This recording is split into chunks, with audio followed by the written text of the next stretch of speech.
going on, Only Playbook fans? We are back for another episode. Last week, we did a full predictive first-round mock. This week, we are doing a full 7-round mock with our favorite teams. My favorite team's the Minnesota Vikings. Shobit's favorite team's the Pittsburgh Steelers. So he is going to be the Pittsburgh Steelers GM. I'm going to be the Vikings GM, and we are going to do a full 7-round mock. Shobit, are you ready? Nervous? I'm ready. I got my best Omar Khan, impression on, and let's do this. It's time to get crazy with it, baby. Time to get crazy. All right, Shobit, let's go ahead and get it started. The Vikings only have 4 picks, so this might be easier for me than it is for you, but let's go ahead and do it. So Steelers, Vikings, full 7 rounds. We'll leave the settings as is for the PFF mock draft simulator. And let's begin the draft real quickly. Just to recap, Cam Ward goes 1, Hunter 2, Graham 3, Ashton Jeanty 6. Trying to see if another quarterback went. Okay, so no quarterback, no second quarterback is gone, Shobit. That puts the Pittsburgh Steelers on the clock here with the 21st pick. You have. Oh, wait, you don't. Did I just misread that? Somebody took Shedeur? Oh, Jets took Shedeur at 7. Damn it. Okay, I lied.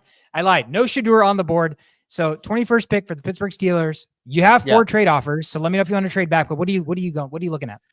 Yeah, I think that we don't. So first of all, no one knows what the Steelers are going to do. It's just like a crazy year for the Steelers. I know quarterback is an issue, but we've got some other issues as well. We need to figure out the tackle situation. We need to figure out a defensive line as well. And the guy who I was hoping was available, Derek Harmon, looks like he is not there.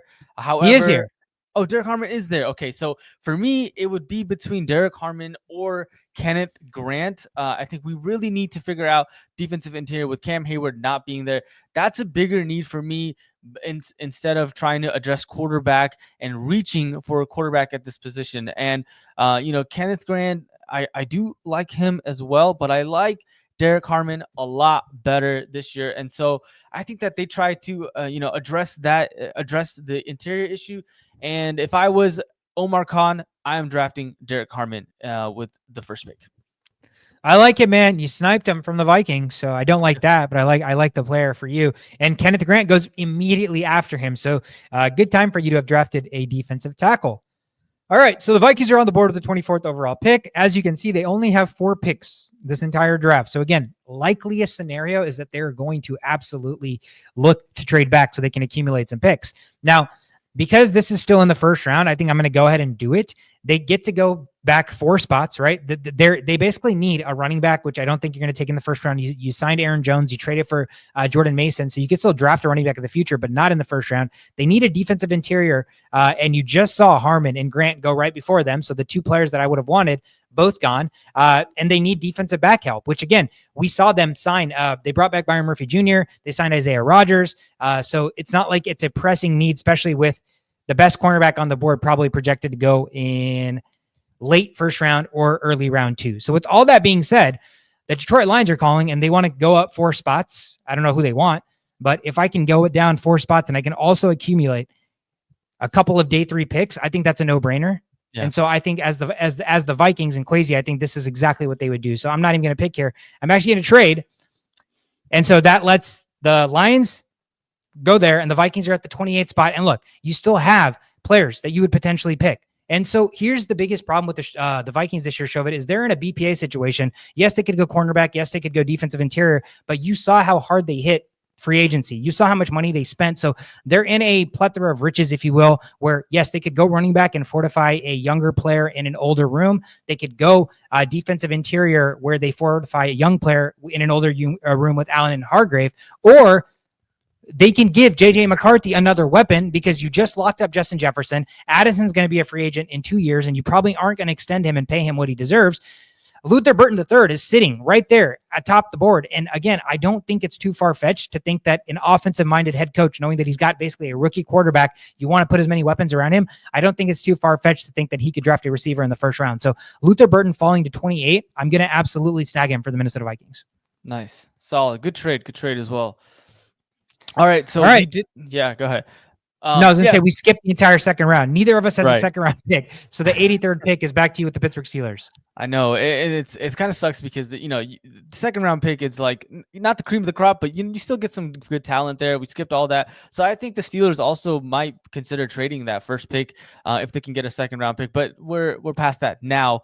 So with the third round, let's just see if Jalen Milroe is available. Let's for funsies, see the quarterback. Oh, Yeah, okay. He's not. He's not he is available. not available. Let Okay, me and see we'll who. have. Let me see. Wow, six. So the first pick of the third round, the Giants took him. Yeah. Okay. So, and Will Howard is that, I guess, that second guy that the Steelers could get. They like to go on these dinners with these college players, and they typically draft based on these dinners. Will Howard is the guy that they did. So, let's see the tackle position, see what kind of tackles we have available, and all interior offensive line as well. So guard, or yeah, let's see. Okay, so. Got a couple of Georgia centers and guards there. Yeah, we like Georgia centers and guards. Okay, not what I would like. At this point, I think we gotta go quarterback, and let's go with let's see what the QB option again. So Will Howard and Riley Leonard. Man, I'm not in love with any of that. You know what? Scratch that. We're not doing quarterback. I have 10 minutes right now. Let's go back to interior offensive line and let's also see a safety as well. Okay. So We got Lathan Ransom and Andrew Mukuba. Okay. Yeah, I think we will target Andrew Mukuba. Yes, there's Deshaun Elliott there, but I think we definitely need some more depth in the safety position. And so I think Mukuba will be a great pick. Safety is a position that they are looking to target as well. So let's go ahead and get Andrew Mukuba. He's not the tallest and he's a slim guy, but he's a smart player, and that will be something that they seek for in Mukuba. So let's go ahead and draft Mukuba here. I like it. Nice free safety, good coverage skills. He needs to get better at tackling, but again, you're taking him to be a free safety. So that puts the Vikings on the clock at 97 with the 28th overall pick. They took Luther Burton III, receiver, and right now I'm looking at running back. I'm looking at defensive back, which doesn't necessarily just mean cornerback. It could also mean safety.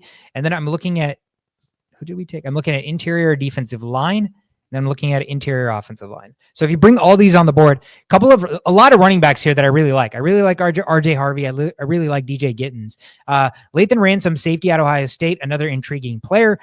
He's got like that feistiness that you like out of a safety. You just expect him to have that demeanor, and that's what Lathan Ransom brings. But again, we talk about how we are trying to fortify our depth. We're looking at players that we signed along the defensive interior, and I think we can get another player here in Deion Walker, who's got a very, very quick first step. He plays 3-4. He's got good natural power. So I think when we're looking at two players that we brought in who are 32 years old and 30 years old along the defensive interior, we need to have a young guy who can learn from them and then replace them when they're ready to retire or leave. And I think Deion Walker is that guy. So defensive interior, I'm going to draft him at the 97th overall pick for the Vikings. Nice. Solid. And you got another one coming up. Yep. So it puts us right back on the clock with that trade back that we had with the Detroit Lions at 102. Again, we've taken wide receiver. We've taken the defensive interior. I know we still need a cornerback, and I know we still need a running back. And I'm going to also look at interior offensive line. So a couple of Kansas cornerbacks here that I don't hate. I also like Jacob Parrish out of Kansas State. I think he has the ability to play nickel. The only problem with that is we just signed Byron Murphy Jr. and his strong suit is playing nickel. So we're probably looking for a guy who can play more on the outside. Enter Kobe Bryant. I think he has an awesome name, obviously, but he has the ability to potentially play the outside. He's got shades of Josh Norman where he's not the fastest guy. Norman was a slower guy, but he's got really, really good ball instincts. And that's what you want in about Brian Flores defense. So Kobe Bryant coming in gets to compete for an outside starting cornerback job on day one. Wow. You just did it because his name was Kobe Bryant, didn't you? Shh, don't tell him. Don't tell him, bro. Nice. All right, now we've got the Steelers back on the clock, and let's go ahead and just put QB back on there. We just always need to have that there. just in case. Riley Leonard is still there. Quinn Ewers is still there. Kyle McCord is still there, and Tyler Sco is also still there. Let's go with tackle as well. Let's take a look at that. So Jalen Rivers is there. Who else do we have as far as tackle? Let's take Brandon Crenshaw Dixon. Okay. Okay. Let's keep scrolling down. Okay. All right. Not the names that I was hoping to see. Okay. Cool. Yeah, I mean, What about running back? Shove it. Yes, and running back. Sorry. Yeah, good point. Oh, we got Bushel, Tutton. Don't do it. Don't do it. Don't you do it. You know what? We did sign Gainwell, all right, and we have Jalen Warren, but we could always use some depth in running back, and it would be either quarterback or running back or tackle, offensive line here. And Bishilton, this guy is a fast, speedy running back. We already got that strong guy in Jalen Warren. Complement that with the speed. I know Gainwell is there; he's got speed as well, but there's a lot to like from Tutton. So let's go ahead and this is the guy. This is the running back that we want to get. Yeah, man, I've been tooting the horn on Tutton all offseason, and now he just falls in your lap here, which is awesome. He's an electric athlete, great zone runner, and so he's kind of like a one cut, he's gone kind of guy. So you love to see that, especially last year and the year before, having to watch Najee Harris be a one cut, get -2 yards guy. So it's definitely a nice change of pace for you. All right, that puts the Vikings on the clock at 130th pick in the 4th round. Again, we've taken Luther Burden, we've taken Deion Walker, we've taken Kobe Bryant. So receiver, defensive interior, cornerback. We basically addressed a lot of what we need. Still looking at a depth running back. I really wanted Bashal Tutton, but you took him. So we're looking at other running backs here. I don't necessarily love a lot of these guys. Brashard Smith had an elite running grade here in 2024 for the SMU Mustangs. He has shades of Naheem Hines, which means he's a great third down pass catching running back, which again, that is something that with an Aaron Jones, Jordan Mason doesn't necessarily offer that third down prowess. And Aaron Jones, he does offer that, but he's older. So I think this is a good situation where you bring in a pass catching third down back who has the shiftiness. So Brashard Smith from SMU, come on down, man. You're a Minnesota Viking. And that puts us right back on the clock, Shove it. 139th overall at this point. Again, receiver, defensive interior, cornerback, running back. I'd say that they've done a good job, or I've done a good job of addressing every single need that we needed. So at this point, I'm going to go BPA. There are a couple of trades available. I think Kwesi in this spot absolutely trades down, so he can get like 7th round picks and show like a 10 draft class. So I think he would do that. But in this situation, you're going to probably go BPA. I don't think they're in a situation and need to draft a quarterback, but Jack Kaiser, linebacker out of Notre Dame. I don't absolutely hate that at all. He's an older veteran player out of Notre Dame. And again, you can never have enough experienced defensive players. So come on down. Jack Kaiser out of Notre Dame. Nice. All right, let's get that QB back up on there for the Pittsburgh Steelers. We're back on the clock, and let's see who we've drafted so far. Let's take a look at our picks.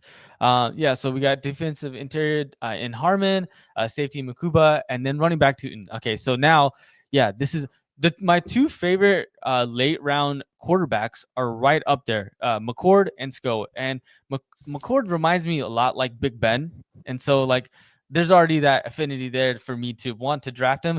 But I like the playmaking abilities of Sco, and this is going to be a very hard choice for me to make who I think will actually be, consistent.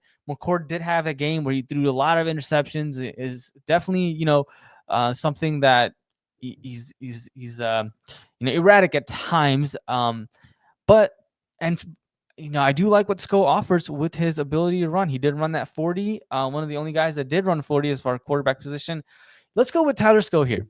I think his playmaker abilities, what he can offer in the running game, and I like his accuracy is what I saw from the tapes from Louisville games. I did like what he put on. So Tyler Sco is going to be the future quarterback of the Pittsburgh Steelers. What's crazy is you would never think his last name is pronounced this way, but it's Tyler Shuck. Shuck. Like, does that look like Shuck to you? No, it's crazy because I knew it was something different, so I kept saying Sco. I was like, it's probably Sco, and I'm like, Okay, it's Shuck. Good call. Yeah, Good but call. it's not even remotely spelled like Shuck. I So it's know. just really confusing. But you're back on the clock, Shovit, here at 185. Wow. Okay. So now we definitely need to address a tackle issue here, tackle or guard. We got Broderick Jones and Fautanu that we drafted last year. And so, I'm taking a look at, let's see, what's the best available here. Interior offensive line. We don't need a center. I don't think they try to, unless it's a center that plays guard position.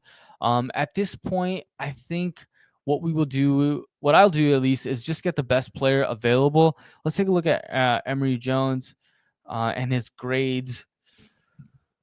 There you go.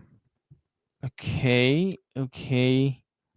Not amazing, but LSU's offense also wasn't that great this past year. Gotcha. Okay. Yeah. And you're also drafting a tackle in the 6th round, right? The grades aren't going to be amazing to where you're like, oh, this guy should be a day 1 starter. But what you're going to try to draft is for traits and a guy Right. that, look, 6'6", 315, 21 years old, young, ascending tackle that has the opportunity to learn and build for sure. Before we lock that in, can we scroll down and see what else that we have available? See if any name kind of sticks out. Okay, so can you take a look at Holland Pierce? Holland Pierce. Okay. 6'8", 345 pounds. Holy shit. Yeah, that's a big man. That's a massive man, bro. That's a massive man. He's absolutely playing tackle. This guy's definitely not pushing interior or inside the guard. First lineman to get all Big Ten honors. I think Holland Pierce is a good pick here. Just looking at his intangibles, whether or not that will translate to the pancakes that we need on the field with the fundamentals and all that. But oh man, look at those grades: 85.1, 2024. Yeah, that's a lot better than what we saw from the other. Yeah, this guy could be a sleeper pick here. So let's go get Holland Pierce.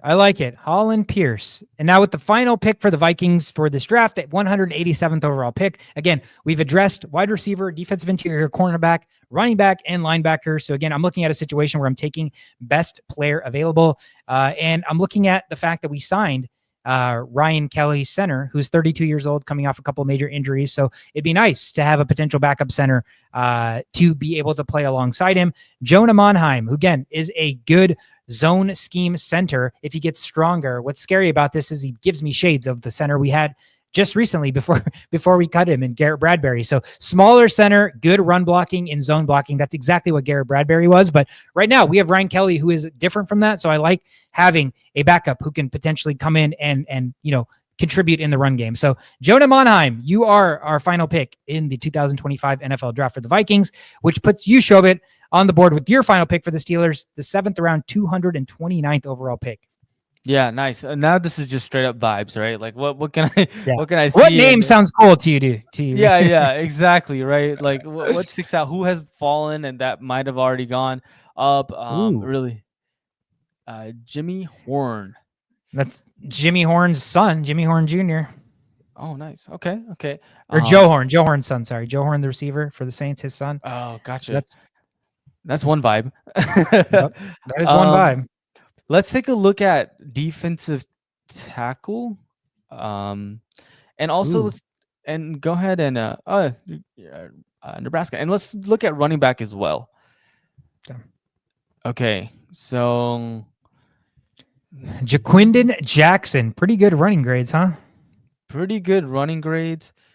Wow, actually solid running grades. 6'2", 230. He's a redshirt senior, Dallas, Texas. Wow, just fits. The vibes are vibing. The vibes are vibing. The vibes are vibing. All right, let's see what else we got. What else? Who else is out there? Jaquavius Sparks, another Joe McKnight. You're looking at scroll down. Donovan Edwards on the cover of NCAA 25 and now a 7th round projected running back. Insane how far he's fallen. That's crazy. Okay, yeah. Let's if you want to scroll up the one Jaquindon Jackson. Let's go ahead from Dallas, Texas. Hometown, and solid running grades as well. So I think that they'll probably try to get more than one of the running backs based on needs. So yeah, let's go ahead and draft Jaquindon Jackson. Oh no, I drafted the wrong running back, Shovit. I actually clicked on the marks. Not that that matters. Not that that should matter in the overall grade, but whoops, I totally dropped the ball there. But maybe that'll be a blessing in disguise for you. Hey, maybe. We never know. All right, that's the end of the draft. So the Vikings, I take Luther Burton III after trading back 4 spots with the number 1 pick. Deion Walker, Kobe Bryant, Brashad Smith, Jack Kaiser, and Jonah Monheim. PFF gives me an A-. Not bad. I don't hate it. Now, the Pittsburgh Steelers here. Derek Harmon, C- in the first round. What is PFF smoking? Andrew Makuba, Baishal Tootin, Tyler Shuck, Holland Pierce, and Jaquavius Marks, who actually got you a B+. He was, I will say, my random mess up pick was your highest graded pick in the entire draft. So whatever PFF has to say about that gives you an overall C+. I know these things don't really mean anything, but I think either of us would be pretty happy if our teams came out of the draft with this haul, if you will. But that is it, Shobit. Any final comments, words, thoughts? No, I think that this would be exciting if they went this way. Tyler Shuck, quarterback's the most important position in football. So if that's the way it plays out, then I'd be very excited for the Steelers. Yeah, I think both teams would be pretty happy if the draft played out this way. Let us know what you thought. Are we complete idiots? Do we not know what we're doing? Again, you can sound off all over the comments and shit on us if you want. Hit the like, hit the subscribe though while you're doing so, because it helps spread the word. Instagram, Twitter, TikTok, or where our socials are. I'm Sweetcar. That's my Twitter. That's Shovit. That's his Twitter. Thank you guys so much for tuning in. Have a fantastic week. See you.